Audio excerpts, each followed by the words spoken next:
साथियों नमस्कार, मैं वीरेंद्र राठी आपके साथ। चुनावी माहौल, सरगर्मियाँ तेज, पूरा हरियाणा प्रदेश पटा हुआ विभिन्न पार्टियों के झंडों से, पोस्टरों से।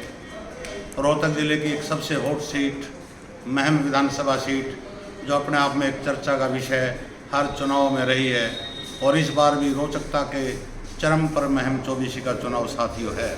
इस चुनाव में प्रमुख रूप से 3 राष्ट्रीय पार्टियां, जिनमें कांग्रेस पार्टी से बलराम दांगी, भारतीय जनता पार्टी से दीपक निवास हुड्डा और आम आदमी पार्टी से विकास मेहरा चुनावी मैदान में अपनी ताल ठोक चुके हैं। लेकिन प्रमुख रूप से कुछ निर्दलीय प्रत्याशी भी इस चुनाव में मैदान में कूद करके उन्होंने चुनावी माहौल को गरमा दिया है, जिनमें एक पूर्व प्रत्याशी जो भाजपा से 2 बार जिन्होंने चुनाव लड़ा और एक बार बतौर इंडिपेंडेंट सम चुनाव लड़ा, शमशेर खरकड़ा की धर्मपत्नी राधा अहलावत भी बतौर निर्दलीय प्रत्याशी चुनावी मैदान में हैं।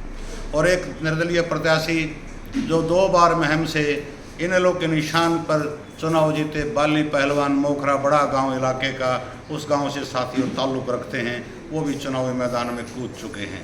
कुछ अन्य प्रत्याशी भी हैं, अन्य छोटी पार्टियां, बड़ी पार्टियां भी हैं, लेकिन प्रमुख रूप से ये 5 आदमी चुनावी मैदान में साथियों हैं। और इनमें पलड़ा किसका भारी, आज हम चर्चा करेंगे महम विधानसभा क्षेत्र के ऊपर। सबसे साथियों, हम प्रारंभ में चर्चा करेंगे बाली पहलवान की। कौन बाली पहलवान?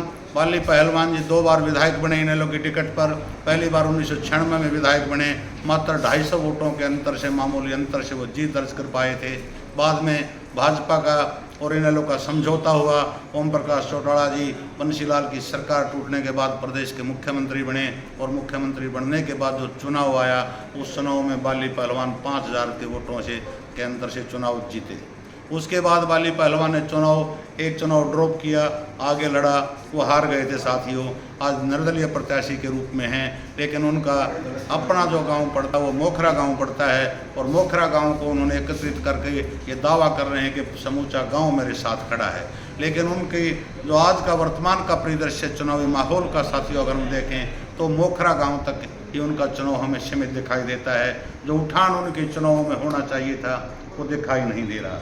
एक अन्य प्रत्याशी साथियों विकास मेहरा, आम आदमी पार्टी के प्रत्याशी, निंदाना गांव से, उन्होंने 2-3 बार के प्रयास में अपने गांव को इकट्ठा किया और गांव ने भी उनसे वादा किया, हम तन मन और धन से आपका साथ देंगे। कहीं न कहीं समूचा निंदाना गांव विकास मेहरा के साथ जुड़ता हुआ हमें दिखाई दे रहा है। लेकिन साथ लगते गांव में विकास मेहरा ने प्रयास किया कि अन्य गाँव के साथ गवांड का भी साथ मिलना चाहिए। उसमें फरमाना के ऊपर उनका विशेष फोकस रहा। वो कल तक भी वहाँ देर रात तक पंचायत चली हुई थी, लेकिन वो किस निर्णय पर पहुँची, किस निर्णय पर नहीं पहुँची, अभी कहना साथियों मुश्किल है। लेकिन चुनावी ताल ठोक रहे हैं, राष्ट्रीय पार्टी है और बार बार दावा कर रहे हैं कि इस चुनाव में रोचकता लाने का काम मैं करूँगा। लेकिन ये भी भविष्य के गर्भ में है कि कितना वो चुनाव उठा पाएंगे या नहीं उठा पाएंगे। लेकिन एक साथियों तीसरी पार्टी, बड़ी पार्टी होने का दम भरती है विषयों के अंदर भारतीय जनता पार्टी। और भारतीय जनता पार्टी के प्रत्याशी दीपक निवास हुड्डा, जो परंपरागत रूप से जिनका गांव महम हल्के के अंदर नहीं पड़ता है, वो चुनावी मैदान में साथियों हैं। लेकिन पूर्ण रूप से उनका चुनाव पिछड़ा हुआ है। कहीं चर्चा का विषय उनके बुजुर्गों में बैठें या खाट पर अगर चर्चा करें या हुक्के पर अगर चर्चा करें तो दीपक निवास हुड्डा जो भाजपा के प्रत्याशी हैं, उनके ऊपर गहराई से विचार तक साथियों महम 24 का वोटर नहीं कर पा रहा है। तो इसका अंदाज़ा हम यही लगा सकते हैं कि उनका चुनाव पिछड़ा हुआ है। लेकिन प्रमुख रूप से अब जो प्रत्याशी बचते हैं साथियों, 3 प्रत्याशी और बचते हैं, जिनमें एक प्रत्याशी राधा अहलावत भारतीय जनता पार्टी से टिकट मांग रही थी। एन मौके पर आकर के लास्ट समय में उनका टिकट कटा। लेकिन राधा अहलावत जी ने एक बड़ी पंचायत खरकड़ा गाँव की, फिर साथ लगते बड़म्बा गाँव की पंचायत की, और वो दावा कर रही हैं कि दोनों गाँवों ने मेरा पूर्ण रूप से समर्थन करने का आश्वासन मुझे दिया है। और उनका चुनाव जिस प्रकार से साथियों चलना चाहिए था वो चुनाव उठान पर भी है। और कहीं न कहीं ऐसा लग रहा है कि राधा अहलावत ने या उनके पति ने पूर्व में जो चुनाव लड़े थे और जो उनका अपना वोट बैंक होता था, उस परंपरागत वोट बैंक के ऊपर वो आज भी टिके हुए हैं साथियों। लेकिन चुनाव जीतने के लिए उस वोट बैंक में उनको इजाफा करना होगा, और वो कितना इजाफा कर पाएंगे ये भी भविष्य के गर्व की बात है। एक और प्रत्याशी साथियों बलराज कुंडू, स्थानीय विधायक, बतौर निर्दलीय प्रत्याशी के रूप में पिछला चुनाव उन्होंने लड़ा लेकिन उस चुनाव में किस्मत कहें या उन्होंने जो कार्य महम के अंदर किए थे उनकी बदौलत कहें, महम हल्के से चुनाव जीतने में सफल रहे थे। लेकिन आज जो पिछले चुनाव में बूम था या बूस्ट उनके चुनाव में था, वो बूम और वो बूस्ट आज उनके चुनाव के अंदर हमें दिखाई नहीं दे रहा।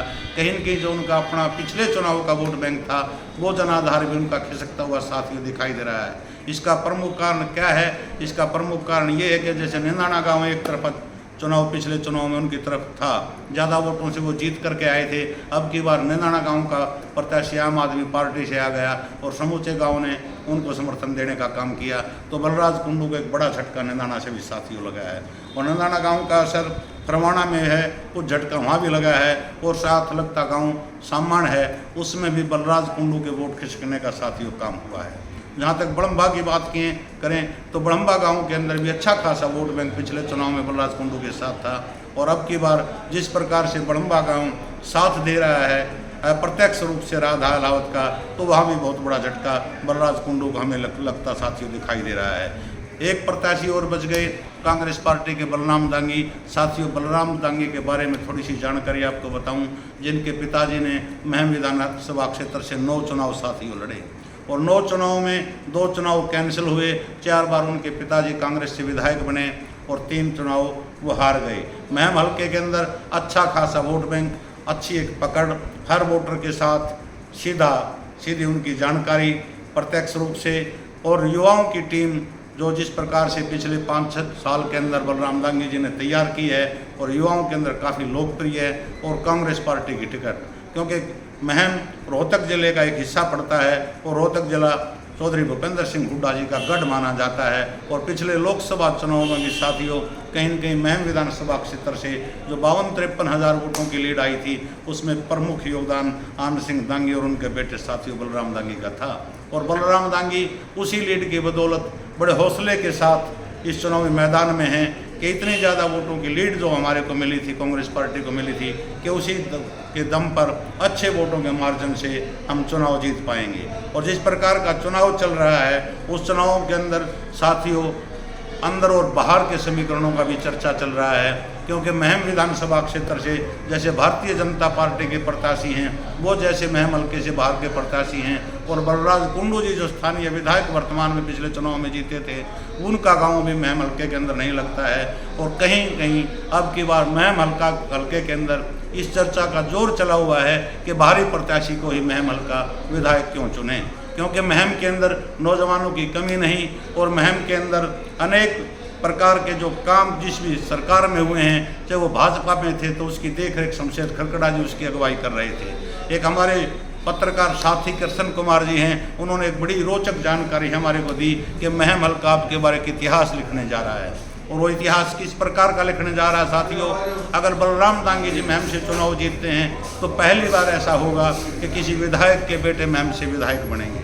अगर इंडिपेंडेंट के रूप में बलराज कुंडू जी का अगर कहीं दाव लगता है तो दूसरी बार इंडिपेंडेंट के रूप में रिपीट करने वाले ये भी पहले प्रत्याशी होंगे। अगर राधा अलावत जी चुनाव जीतने में कामयाब हो जाती हैं तो महम की पहली महिला विधायक होने का इनको गौरव प्राप्त हो सकता है। तो महम ने पीछे के चुनाव के अंदर भी अपने इतिहास रचे हैं और आने वाले चुनाव में भी इतिहास रचेगी। एक पूर्व प्रत्याशी जो पिछले बार चुनाव मैदान में था, शायद वो केवल और केवल बलराज कुंडू अब की बार चुनाव मैदान में हैं। बाकी जितने प्रत्याशी महम से आए हैं, चाहे वो राधा अलावत हों, चाहे बलराम दांगी हों, चाहे विकास मेहरा हों, चाहे दीपक निवास हुड्डा हों, ये सारे के सारे नए प्रत्याशी हैं। केवल बलराज कुंडू और इसके साथ साथ बाली पहलवान, ये 2 ही पूर्व में चुनाव लड़ चुके पुराने प्रत्याशी साथियों मैदान में हैं। परिणाम जो भी आएगा, जनता किसके सिर जीत का ताज रखेगी, किसको मस्त करेगी और किसको पस्त करेगी, ये भविष्य के गर्व की बात है। इसके लिए इंतज़ार करना पड़ेगा जब 8 तारीख को साथियों काउंटिंग होगी।